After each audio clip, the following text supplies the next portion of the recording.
Hi, my name is Ellie. I'm 22 years young, and today I wanted to share with you my experience in having been diagnosed with autism as a child.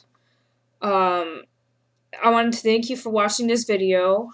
For whatever reason you can't come across this video and whatever it is you're looking for, I hope you find it or you at least gain something, if not something more. Um, Anyways, here we go. When I was about I didn't start talking until I was about 4 years of age, and for the next few years after I started, pretty much what I said was either something I heard in a commercial, or something I had heard someone say earlier that day. Echolalia is what the psychologist would call it. By the time I was 6 years of age, I had been to two different psychologists who had both conducted multiple experiments and tests pretty much to see what is wrong with me. The general consensus after the tests and everything was that, of course, I have been diagnosed with autism. And, of course, the psychologists, along with the teachers and the school board and everything, based on the reports given by the psychologist, was that I'd be put into some special education classes mixed with general ed, and also be put in speech therapy for at least a few years before, and see where things go from there. I remember up until I was about in 5th grade, or in other words, for all of my elementary school years, that I was in speech therapy, had special education classes. I had to see a woman multiple times a week to learn how to put together proper sentences, learn how to pronounce words properly, and everything else. In other words, my speech therapist. And I also had a woman follow me around, essentially to all of my classes, overlook my progress in school, and make sure I was able to do the schoolwork properly and everything. The school would call her a paraprofessional. And by the time I was in 5th grade, my diagnosis was evaluated, and my educational progress, rather, was reevaluated, and I was diagnosed as being a high-functioning autistic individual, and you would pretty much think that the educational system helped me overcome my educational and speech struggles. In other words, helped me be a better, more successful student and have more potential to succeed in life. The sad truth is, there's a lot more to the story than that, and what what they told my parents was actually pretty deceptive, to say the least. I remember up until I was in about the 4th grade, I was stuck reading the same silly books over and over again with thick cardboard pages that had 18-point font words slapped on there, and the vocabulary none beyond a kindergartner's reading level, more like preschool, really. And when I was in 5th grade in speech therapy, I was learning how to put together sentences such as, Max the dog ran over to his owner, Julia, and how to pronounce words like embarrassed and orange. And in other words, I was not making any progress at all. I remember picking up books off the school shelves and trying to read these nonfiction books about sharks, dolphins, the planets, pretty much about anything. And I would pick up these books, open the book, and I pretty much grabbed the books because of the pictures. I couldn't understand about 95% of the content. That's just a random percentage, but I pretty much could not understand most of what was being said in the books.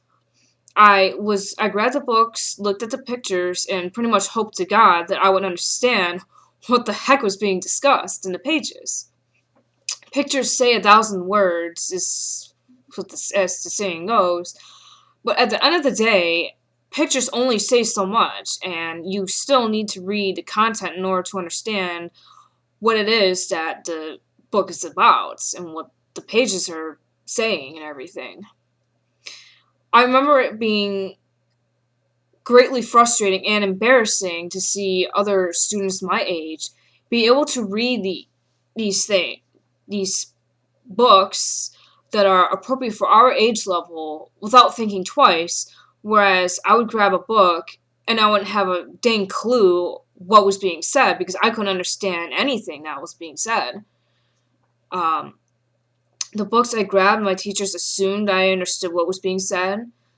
Um, my parents bought me all kinds of books about all kinds of different things, like encyclopedias, um, almanacs, and all all kinds of different books. And the truth is, I was looking at the pictures and I stared blankly at most of the words that were on these pages. And I remember asking my paraprofessional if I could read books of a different reading level because I figured if I'm reading these books and I'm doing just fine, shouldn't I go to the next step? And she would always tell me, you're not ready for that. And I would say to myself, why am I not ready? If I'm reading these books just fine, and I'm being forced to read it out loud for other people to hear when they walk by, shouldn't she encourage me to read more, and shouldn't she want to help me achieve my goals? I guess not. By the time the 4th grade was done, I had enough of this. I was tired of being embarrassed, of not being able to read at my reading level, and I was just downright ashamed of myself for being forced to read out of these ridiculously simple books when I wanted to read more of what my kids my age were reading. So what I ended up doing was, over the summer, and of course throughout 5th grade as well, I would grab books that were considered of our reading level, my reading level at that time, and I would have a big dictionary sitting next to me whenever I would be reading. And I would struggle with many of the words, and what I ended up doing was I would break down that word and then break down it to the next level, so on and so forth, until I reached a level where I could understand the word and then go backwards to make sure I understood what the word was. I want to put this into perspective, because what I said might not make much sense and might sound like gibberish, or I'm basically speaking Greek to you. So I want to take the word astonish, for example. I would look at the word astonish, and the word astonish would become the word surprise, and then the word surprise would become unexpected, and unexpected became without warning.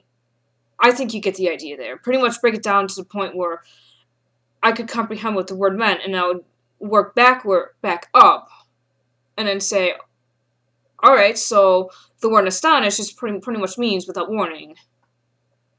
And it was unlikely, or whatever.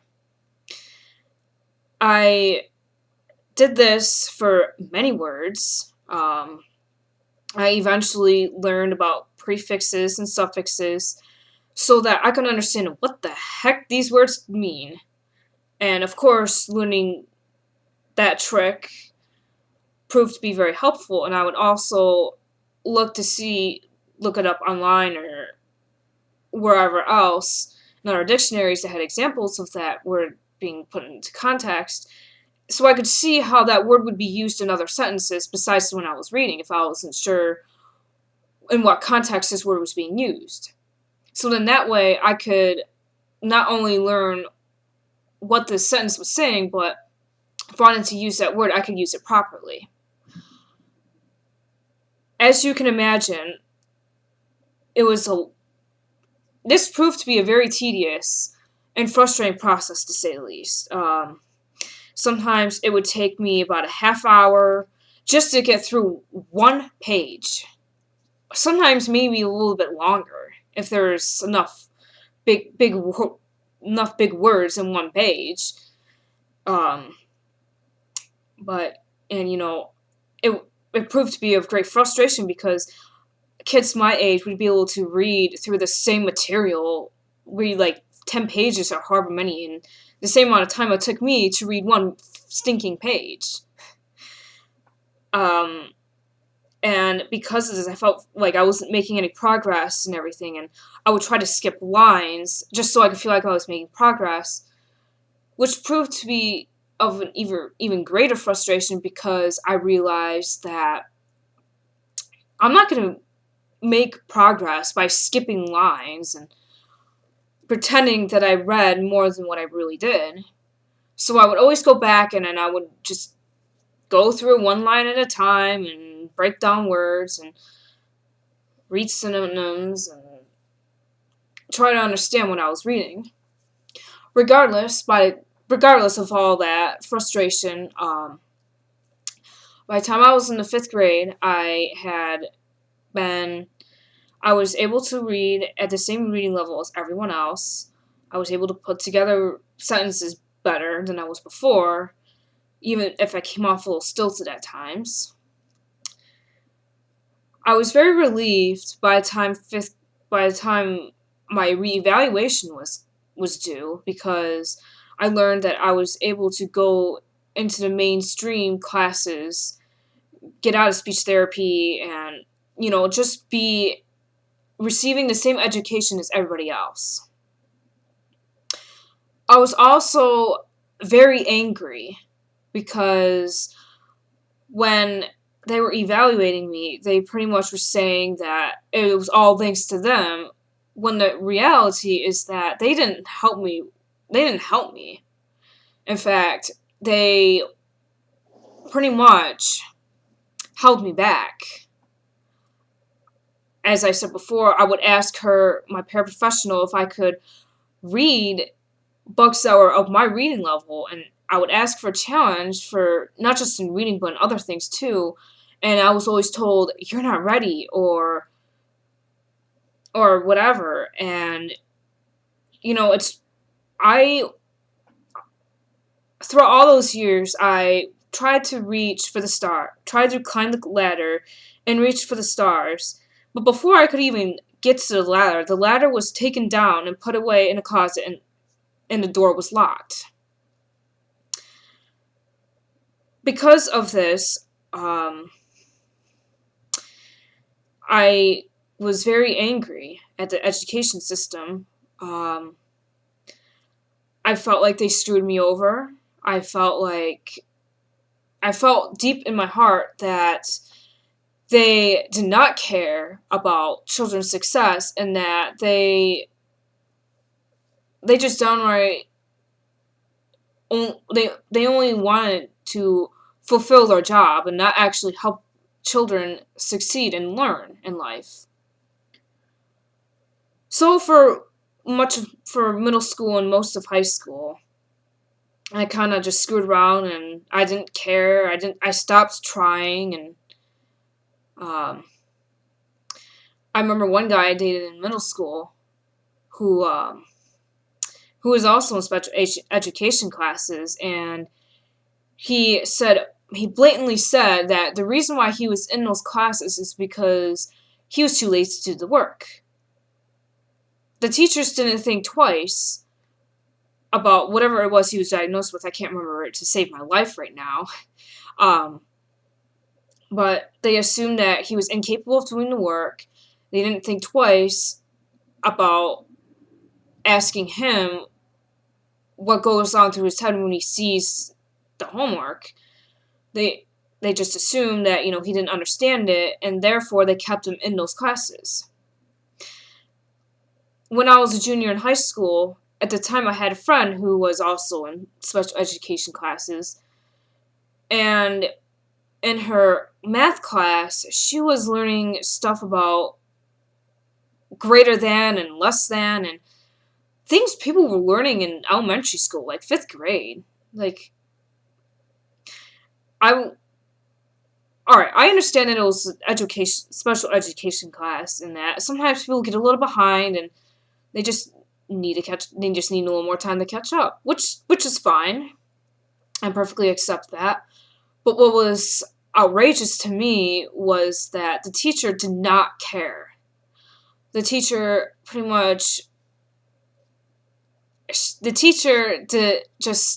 ended up threw the stuff on the board and kind of expected the students to just get it. And if they didn't, it's like, well, I'll try a little bit, but if you don't, then you don't. You're special education anyway, so why does it matter?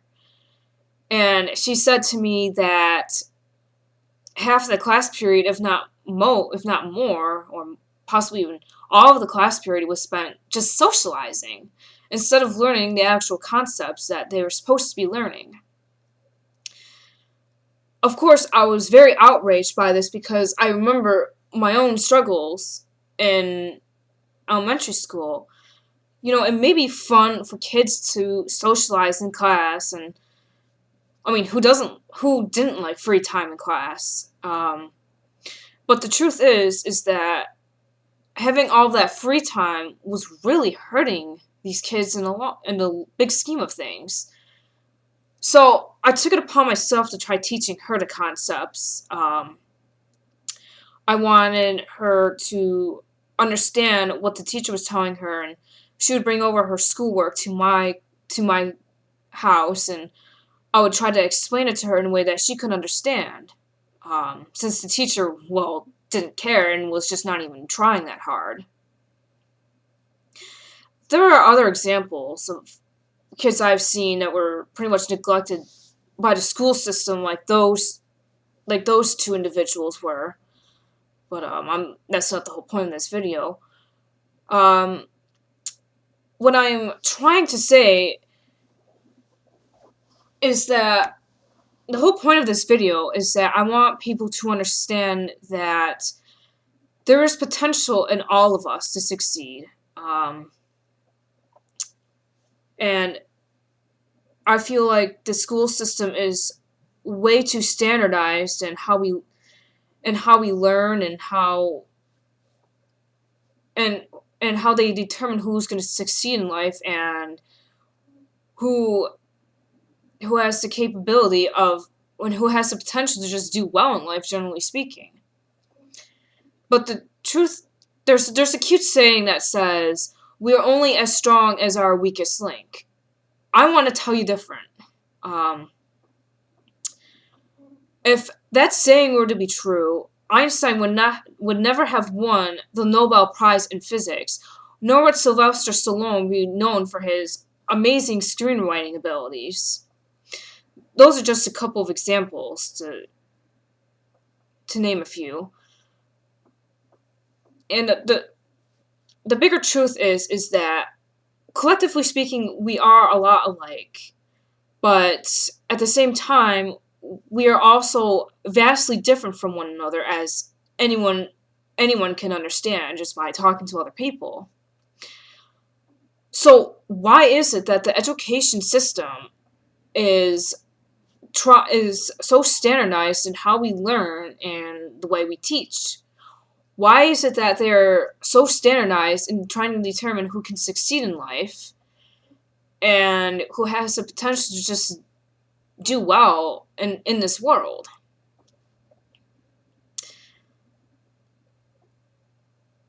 If you have a child or you know someone who has been diagnosed with a learning disorder, especially if you have a child, I want you to understand that the people who understand their child's capability the most is you. Do not let anybody else tell you differently. Um, you know, teachers, psychologists, school administrators, the school board, they can only see the label that was placed upon your child, and that they only know what their books are telling them. They can see a little bit of the kind of person your child is, but their observations are obviously very limited. You have raised your child since they were born. You have cared for them. You have given food. You have put food on the table for them. You have put clothes on their back, and you see them in their natural environment. Therefore, you are the one person who can understand what their capabilities are the most. I'm not trying to say for you to say to the school board and everyone else, screw you or anything, and just completely ignore what they're saying, because that's not what I'm saying at all. I greatly believe in the importance of education for our for children, and that I believe education has a big role in helping us grow and for us to seek our potential in life.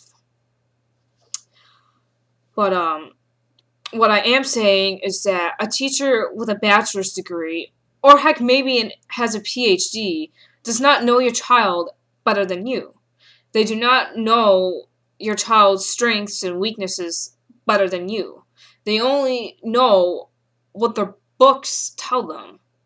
You might be lucky and you might find someone who genuinely has your child's best interest at heart and can intuitively understand what your kid is capable of, or just otherwise sees the individual that your child is, the unique, beautiful individual they are, rather than just seeing them as some person with this label that is looked down upon, essentially. I don't never ever stop believing in them, no matter the odds that are against your child. Never stop believing in them, or even in yourself. I don't want you to stop having faith when you hit any bumps in the road, or that you or your child may hit, and the bumps that you or your child may hit along the road. And what I'm trying to say is that I don't want you to stop believing in yourself or in your child, regardless of what happens in life. We all have struggles. We all have problems one way or another. And don't let your child fall through the cracks in the education system, because I may have crawled out of the darkness. I may have crawled out of the dark hole that I fell into. But if this happens to your child, they may not rise above it. They may not be able to crawl back out, or they may not do so until much later in life, which I don't think anybody would want. The point I have been trying to make here is that there is potential in all of us. That there's potential in everybody, and everyone is a unique individual, and we all have strengths and weaknesses. Anybody can succeed as long as we believe in ourselves and we believe in others. I think that the educational system is overly standardized, in that we need to make it so that it is more flexible in everyone's differences, and that our educational system can accompany those who are different, not try to stick to this crazy, absolutely unrealistic view saying that we all must be the same. And we also need to change the fact that if someone is different, that doesn't make them better or worse. It just means different.